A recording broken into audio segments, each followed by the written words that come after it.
ಹೋಗ್ತಿದೆ ಅಂತ ಮೋದಿ ಹೇಳಿದ ಸರ್ ಕಾಂಗ್ರೆಸ್. ನೋಡ್ರಿ 4% ರಿಸರ್ವೇಷನ್ ಇತ್ತಲ್ಲ, ಸುಮಾರು ಮೋರ್ ದೆನ್ 20 ಇಯರ್ಸಿಂದ 28 ವರ್ಷದಿಂದ ಇತ್ತು. 94ನೇ ಇಸ್ವಿನಲ್ಲಿ ಜಾರಿಗೆ ಬಂತು. ಚಿನ್ನಪ್ಪ ರೆಡ್ಡಿ ವರದಿ, ಚಿನ್ನಪ್ಪ ರೆಡ್ಡಿ ಆಯೋಗ ಶಿಫಾರಸು ಮಾಡಿತ್ತು ಮುಸ್ಲಿಮಾನರಿಗೆ 4% ರಿಸರ್ವೇಷನ್ ಕೊಡಬೇಕು ಅಂತ. ನಂಬರ್ 1.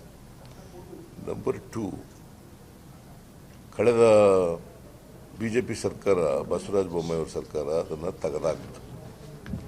ತೆಗೆದಾಕಿದ ಮೇಲೆ ಸುಪ್ರೀಂ ಕೋರ್ಟ್ಗೆ ಹೋದರು. ಸುಪ್ರೀಂ ಕೋರ್ಟ್ನಲ್ಲಿ ಏನಂತ ಹೇಳಿದ್ದಾರೆ ಗೊತ್ತಾ ನಿಮಗೆ?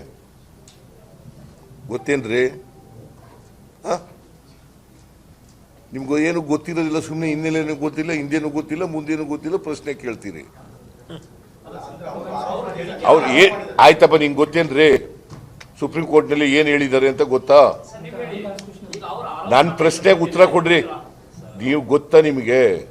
ನೇಹರ್ ಬಗ್ಗೆ ಕೇಳಿದ್ದೀರಿ, ಹಿಂದುಳಿದವ್ರ ಬಗ್ಗೆ ಅವ್ರ ಪ್ರಶ್ನೆ ಕೇಳಿದ್ದಾರೆ. ನೀವು ಹೇಳ್ರಪ್ಪ, ನೀವು ಗೊತ್ತಾ ನಿಮಗೆ ಏನಂತ ಹೇಳಿದರು ಅಂತ? ಆರೋಪ ಮಾಡೋದು ಸುಳ್ಳು ಹೇಳ್ತಾರೆ. ನಾನೇನು ಹೇಳ್ತೀನಿ, ಇದೇ BJP ಸರ್ಕಾರ ಸುಪ್ರೀಂ ಕೋರ್ಟ್ ಮುಂದೆ ಏನು ಹೇಳಿದೆ,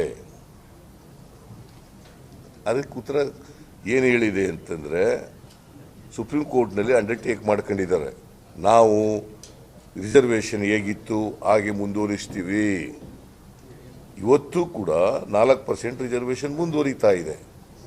ಸುಪ್ರೀಂ ಕೋರ್ಟ್ ಮುಂದೆ BJP ಅವರೇ ಅಂಡರ್ಟೇಕ್ ಮಾಡ್ಕೊಂಡಿದ್ದಾರೆ. ಗೊತ್ತಾಯ್ತಾ ನಿಮಗೆ? ಅಫಿಡವಿಟ್ ಕೊಟ್ಟಿದ್ದಾರೆ.